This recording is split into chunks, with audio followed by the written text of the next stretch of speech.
Hello everyone, I am Jyoti Jha and welcome to NCERT the mind. तो आज हम लोग पढ़ेंगे अरिहंत वर्कबुक क्लास 6 हिंदी का चैप्टर 10 झांसी की रानी। तो चलिए पढ़ना स्टार्ट करते हैं। आप भी अपना वर्कबुक निकालिए और मेरे साथ साथ बनाना स्टार्ट कीजिए। और अगर आपके पास वर्कबुक नहीं है तो लिंक मैंने डिस्क्रिप्शन बॉक्स में डाल दिया है, आप वहाँ जाके इसे खरीद सकते हैं। तो चलिए पढ़ना स्टार्ट करते हैं। चैप्टर 10 है झांसी की रानी। ठीक है। अति लघुत्तरीय प्रश्न। नाना की मुँह बोली बहन कौन थी? कौन थी? तो लक्ष्मीबाई। लेकिन नाना साहब उन्हें छबीली नाम से पुकारा करते थे। कौन कौन सी वस्तुएं बचपन में लक्ष्मीबाई की सहेलियां थीं? कौन कौन सी वस्तुएं बचपन में लक्ष्मीबाई की सहेलियां थीं? तो तलवार, तीर, बर्छी, कटार आदि, ये सब उनकी सहेलियां थीं। रानी लक्ष्मीबाई को किसकी गाथाएं जुबानी याद थी? तो वीर शिवाजी की गाथाएं। लक्ष्मीबाई की तलवारों के वार देख कौन खुश होते थे? तो मराठे। राजाओं नवाबों को किसने पैरों से ठुकरा दिया था? तो डलहौजी ने। ठीक है। 100 मील लगातार घोड़े से चलने के पश्चात रानी लक्ष्मीबाई कहाँ पहुँची? यमुना तट पर। अंग्रेजों के किस मित्र ने ग्वालियर छोड़ दिया था? सिंधिया। ठीक है। लक्ष्मीबाई की कौन सी 2 सखियों ने युद्ध क्षेत्र में भारी तबाही मचाई थी? तो कान्हा और मंदरा ने। उन अंग्रेज अधिकारियों के नाम लिखिए जिनसे रानी लक्ष्मीबाई युद्ध में भिड़ी थी। तो एक तो था लेफ्टिनेंट वॉकर और था जनरल स्मिथ। ठीक है। तो ये आपको याद करना पड़ेगा। ठीक है, क्योंकि एग्ज़ाम में ऐसे सब क्वेश्चन आते हैं। ठीक है। तो वीर गति को प्राप्त लक्ष्मीबाई की दिव्य सवारी क्या थी? तलवार। ठीक है। उसके बाद है लघु उत्तरीय प्रश्न। बचपन से ही रानी लक्ष्मीबाई के प्रिय खेल कौन कौन से थे? इन खेलों से उनके किस स्वभाव का पता चलता है? तो रानी लक्ष्मीबाई बचपन में तलवार चलाना, बर्छी, कटार आदि चलाने जैसे खेल खेलती थी। उनकी इन खेलों में बड़ी रुचि थी। झांसी के राजा के निधन के बाद अंग्रेजों ने भारत के किन किन प्रांतों पर अधिकार जमा लिया था? तो दिल्ली, लखनऊ, बिहार, नागपुर, तंजौर, सतारा, कर्नाटक, सिंध, पंजाब, मद्रास आदि। ठीक है। अंग्रेजों के अखबार में सरेआम क्या छापा जाता था? उदाहरण सहित बताइए। ठीक है। तो नागपुर के जेवर ले लो, लखनऊ के लो नौलख हार। ठीक है। यानी कि नागपुर के जेवर ले लो और लखनऊ के नौलख हार ले लो। ठीक है, ये छापा जाता था। नाना किस प्रकार के सामान जुटा रहे थे और क्यों? नाना धुंधुपंत युद्ध का सामान जुटा रहे थे क्योंकि वीर सैनिकों के मन में अपने पूर्वजों के प्रति अभिमान का भाव था। स्वतंत्रता की चिंगारी भारत में किस प्रकार फैलने लगी? तो उस समय भी हमारे देश में स्वतंत्र होने की भावना के बीज फूटे जरूर थे, परंतु संगठन का अभाव, राजाओं की स्वार्थ प्रवृत्ति, आपसी फूट आदि के कारण हमारा आंदोलन सफल ना हो पाया। ऐसे विषम वातावरण में भी झांसी की रानी लक्ष्मीबाई और कुछ अन्य वीरों ने स्वतंत्रता की चिंगारी को सुलगाने का अभूतपूर्व प्रयास किया। ठीक है। इसके बाद है झांसी के राजा के निधन के बाद लक्ष्मीबाई के साथ साथ झांसी पर अंग्रेजों ने क्या क्या अत्याचार किए? विस्तार से वर्णन कीजिए। तो झांसी की रानी लक्ष्मीबाई की अंग्रेजों से यह मांग थी कि उसके पति की मृत्यु के बाद उसकी गोद लिए पुत्र को झांसी का राजा मान लिया जाए, परंतु अंग्रेजों ने उनकी यह मांग ठुकरा दी। रानी लक्ष्मीबाई की वीरता का वर्णन करते हुए बताइए कि उन्होंने अंग्रेजों का सामना किस प्रकार किया और उसका परिणाम भी स्पष्ट कीजिए। रानी लक्ष्मीबाई ने सिर्फ 29 वर्ष की उम्र में अंग्रेज साम्राज्य की सेना से युद्ध किया और रणभूमि में वीरगति को प्राप्त हुई। रानी लक्ष्मीबाई के बलिदान से आपके मन में कैसे भाव जागते हैं? अपने विचार प्रस्तुत कीजिए। रानी लक्ष्मीबाई का बलिदान हमें साहस, समर्पण और देशभक्ति की महत्वपूर्ण प्रेरणा प्रदान करता है। ठीक है। उसके बाद है निम्नलिखित काव्यांशों को ध्यानपूर्वक पढ़ते हुए दिए गए प्रश्नों के उत्तर लिखिए। ठीक है। तो देखिए क्या है कि सिंहासन हिल उठे, राजवंशों ने भ्रिकुटी तानी थी, बूढ़े भारत में भी आई फिर से नई जवानी थी। गुमी हुई आज़ादी की कीमत सबने पहचानी थी। गुमी हुई आज़ादी की कीमत सबने पहचानी थी। दूर फिरंगी को करने की सबने मन में ठानी थी। चमक उठी सन 57 में वह तलवार पुरानी थी। बुंदेले हड़बोलों के मुँह हमने सुनी कहानी थी। खूब लड़ी मर्दानी वह तो झांसी वाली रानी थी। ठीक है, अब देखिए प्रश्न है कि उपरोक्त काव्यांश के रचनाकार कौन है? तो सुभद्रा कुमारी चौहान। बूढ़े भारत में नई जवानी किसके माध्यम से आई थी? तो राजवंशियों के माध्यम से आई थी। ठीक है, सभी लोगों ने अपने मन में क्या निश्चय कर लिया था?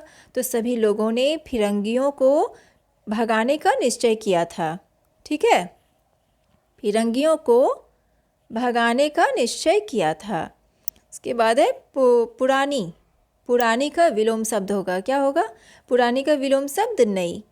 भ्रिकुटी शब्द का अर्थ होगा यानी कि भौं। ठीक है, टिक लगाएंगे। उदित हुआ सौभाग्य, मुदित महलों में उजियाली छाई, किंतु काल गति चुपके चुपके काली घटा घेर लाई। तीर चलाने वाले कड़ में उसे चूड़ियाँ कब भाई, रानी विधवा हुई हाय, विधि को भी नहीं दया आई। निसंतान मरे राजा जी, रानी शोक समानी थी। बूंदेले हड़बोलों के मुँह हमने सुनी कहानी थी। खूब लड़ी मर्दानी वह तो झांसी वाली रानी थी। ठीक है, कालगति ने रानी लक्ष्मीबाई के जीवन में क्या अनर्थ किया? क्या किया? तो कालगति ने रानी लक्ष्मीबाई के जीवन में काली घटा ले आई। काली घटा का मतलब यहाँ पे हुआ कि उनके जीवन में अंधेरा छाया। ठीक है, यानी कि कुछ भी जब हर चीज़ जब खत्म हो जाता है कि यानी कि ज़िंदगी जो है ना उसका वीरान हो गया, काली घटा छा ले आई। ठीक है, तो रानी लक्ष्मीबाई पर किसको दया नहीं आई? विधि को भी दया नहीं आई। विधि यानी जो समय चक्र जो चलता है कि ये सब जो घटना घटा, यानी कि उसे भी दया नहीं आई, विधि को भी। उपरोक्त काव्यांश में किसके निसंतान मरने की बात कही गई है? तो राजा जी के मरने की। ठीक है, राजा जी। घटा तीर का अर्थ बताने वाला संगत सार्थक युग्म होगा, क्या होगा? तो बादल वान। ठीक है, शोक का पर्यायवाची शब्द नहीं है, क्या नहीं है? तो शोक। ठीक है, टिक लगाएंगे। इसके बाद है बुझा दीप झांसी का, तब डलहौजी मन में हर्षाया, राज्य हड़प करने का उसने यह अच्छा अवसर पाया। फौरन फौजें भेज दुर्ग पर अपना झंडा फहराया, लावारिस का वारिस बनकर ब्रिटिश राज्य झांसी आया। अश्रुपूर्ण रानी ने देखा, झांसी हुई वीरानी थी। बुंदेले हड़बोलों के मुँह हमने सुनी कहानी थी। खूब लड़ी मर्दानी वह तो झांसी वाली रानी थी। उपरोक्त काव्यांश में झांसी का दीप किसके लिए प्रयोग किया गया है? किसके लिए? तो रानी लक्ष्मीबाई के लिए। राज्य हड़पने का अच्छा मौका किसने पाया? डलहौजी ने। रानी लक्ष्मीबाई ने आंसू भरी आंखों से क्या देखा? तो उजरे हुए झांसी को देखा। ठीक है, कैसा देखा? उजरे हुए झांसी को देखा। बारिस वारिस शब्द किस भाषा में हिंदी में लिया गया है? तो उर्दू। टिक लगाएंगे। वीरानी शब्द का पुल्लिंग रूप है वीराना। टिक लगाएंगे। बहुविकल्पीय प्रश्न। झांसी की रानी कविता में सन 57 का संबंध है, क्या है? सन 1857 से। टिक लगाएंगे। भौहें किसने तानी थी? तो राजवंशों ने। टिक लगाएंगे। धुंधु पंथ के नाम से कौन जाने जाते थे? तो इनमें से कोई नहीं। टिक लगाएंगे। लक्ष्मीबाई से युद्ध में जख्मी होकर कौन भागा था? तो लेफ्टिनेंट वॉकर। ठीक है, टिक लगाएंगे। ठीक है, तो देखिए जो अंग्रेज़ों की का जो बात हुआ था ना कि कौन कौन अंग्रेज अधिकारियों ने राज्य किया था भारत पे, तो उसमें आप जो है ना जैसे कि जनरल स्मिथ है और लेफ्टिनेंट वॉकर है, तो आप ये दोनों भी लिख लेंगे उसमें। डलहौजी और ह्यूरोज, इन लोगों ने भी राज किया था। ठीक है, उसके बाद है लक्ष्मीबाई को पीछे से आकर किसने घेर लिया था? ह्यूरोज ने। टिक लगाएंगे। कविता में घायल होकर भूमि पर गिरने वाली रानी लक्ष्मीबाई की तुलना किससे की गई है? तो सिंघनी से। ठीक है, निम्नलिखित वाक्यों में सही के सामने सही तथा गलत के सामने गलत का चिन्ह लगाइए।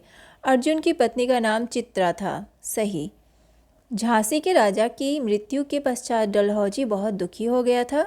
गलत। सिंधिया ने युद्ध में रानी लक्ष्मीबाई का साथ दिया था। गलत। रानी लक्ष्मीबाई जब वीर गति को प्राप्त हुई तब उनकी आयु 23 वर्ष थी। सही। रानी लक्ष्मीबाई के बलिदान ने भारतवासियों में स्वतंत्रता जगाने का काम किया। सही। आशय स्पष्ट कीजिए। अनुनय विनय नहीं सुनता है विकट फिरंगी की माया। तो डलहौजी ने राजाओं और नवाबों का धोखे से राजपाट हड़प लिया।